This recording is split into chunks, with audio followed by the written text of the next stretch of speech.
He's almost 4 now, but 2 years ago, Lockie was a toddler at daycare in Melbourne's western suburbs. 4, 5, 6. Unexpectedly, his parents Erin and Dylan were called to the centre, where staff showed them a video. In the footage, we saw the educator look up to see if anyone was looking, grabbed our son's wrist, spun him around, smacked him, and then dragged him by the wrist across the room. The worker was sacked shortly after. She hit a child who was less than 2 years old in her care. We assumed that her working with children check would be revoked. But it wasn't, because Victoria's laws allow someone under investigation, no matter the allegation, to keep working with children.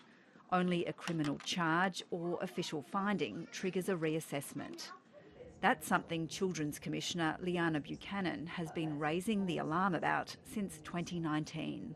Where there has been a gap that has been identified and that has sat there not acted on for some years, it makes me frustrated and it makes me distressed. In 2022, the Ombudsman found Victoria and Western Australia had the weakest checks in the country and said it was imperative the laws were changed.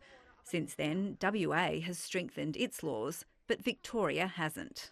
That recommendation was sparked by the case of a youth worker who had numerous allegations against him in New South Wales, including rape.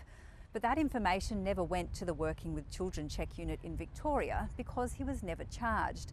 He was cleared to work with children in Victoria and later raped a 13-year-old. After questions from the ABC, the Victorian Premier announced a review.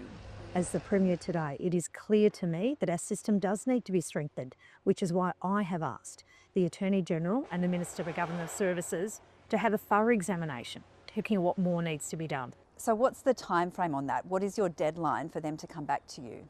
Well, I've asked them to do this work efficiently but also thoroughly as well. 10 years ago, the Child Sexual Abuse Royal Commission recommended a national, unified working with children system.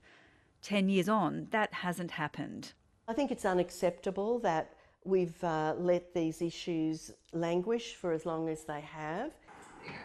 The worker who hit Lockie did eventually lose her Working with Children check after a substantiated finding by the Victorian Education Department.